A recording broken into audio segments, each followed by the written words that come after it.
how do people become brave to make those transitions? How do people look at what let's just say that someone's listening right now, they're not happy at work, they're not happy in their business, maybe things aren't going quite as well, they want to make a change, they want to make a difference. What's the sort of just some baby steps that they could start doing? Yeah, so this is my focus on why right now, is to help people understand the existential crisis that's going on, which is because they've outsourced their fulfillment. And I know for sure that Gallup has said in their latest State of the Workplace report that 79% are either actively disengaged or not engaged in their work. So this is a problem because people have outsourced. How am I being motivated? What is it I enjoy doing? So going back to earlier, I'm not saying you need to jump ship. You don't. There's probably ways that you can become more fulfilled in your everyday life. In fact, that's exactly what I'm helping people to look for. And it's about taking personal agency. What I mean by that is understanding that you give each moment a meaning, and you get to choose what that meaning is. So you might assign a meaning to a particular moment based on how you feel in that particular moment. You might feel angry, and therefore this is what it now means. But you get to choose again. No, it's not anger. Actually, it's gratitude. And that then shapes what happens next. So this is about taking responsibility. And when you do that, everything transforms thereafter. Really appreciating everything and realizing that you have a choice. This is the mental liberation piece again that I've been speaking about pretty much the whole time we've been talking.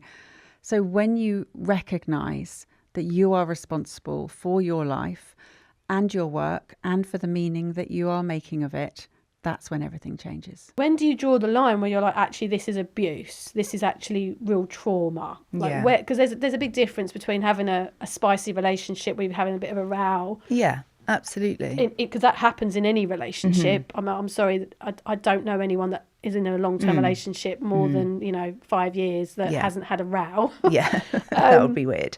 Yeah, that would be strange in itself, wouldn't it? So when does it become trauma? Just because someone doesn't agree with you is not trauma. Yeah, I think if it's like an ongoing pattern, so we've got to look out for patterns. If it's a one-off and there's a massive fundamental disagreement, and if you can agree to disagree, then that might be okay. Or it might be such a massively important part about, like, maybe, I don't know, where you're going to live or how many kids you're going to have or something like that, then you might need some help with that. Like, you might need to go to a marriage guidance counsellor. I think marriage guidance counselling is great with caveats. Don't go if it's abusive. You might not even realise it's abusive. It might be only in hindsight that you realise, oh my goodness, I never should have set foot in that counsellor's office because my ex just managed to hoodwink them and make them believe that I was the problem. So I don't want to go off on a tangent too much. You'll have to bring me back sometimes. No, but you make a good point, because when someone's being gaslit, they then doubt themselves in the first place. They don't actually even realise they're being economically abused, or no, they don't realise. They don't realise that they've been, spent 5-10 years being, everything's just been the way, that's the way it is. Oh, he likes to look after me, or he doesn't, or he does this, or he does that. You just get used to things being a certain way, whether it's culturally or just, that's what my mum did, or, he earns all the money, I don't have anything, your own self-belief, in terms of your own self-confidence. Like, so many things can form part of that. Absolutely. That then you start to believe what you're being told, and you do have doubts. There are times where I had doubts, thinking, hang on a minute, am I going mad? Did he say it like that? Did he mean it like that? But when does it actually become abuse, I guess, is the question.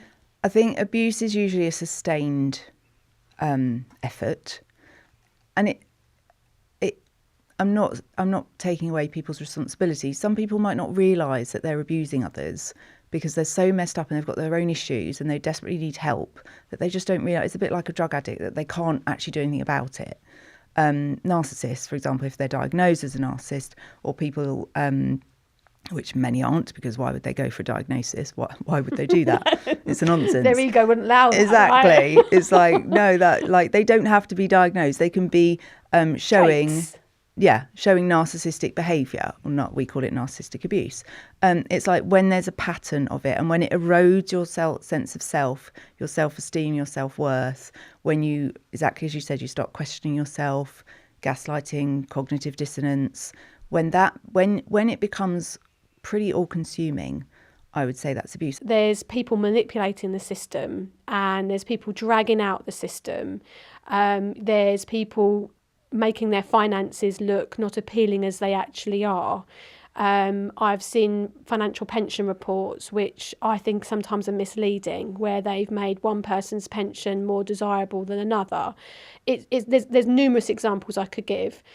What's your take on that and the system itself? Where you said at the beginning, I love law and that's why I'm in it.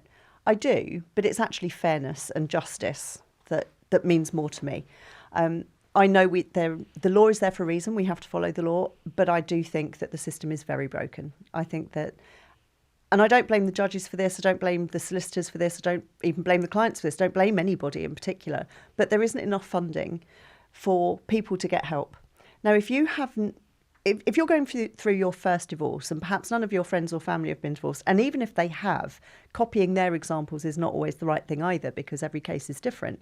But if you don't know what to do, how do you know what applications to make? So half of the court's time, I'm making up the half, a lot of the court's time, will be spent on dealing with applications that have been made incorrectly, prematurely, completely the wrong application altogether.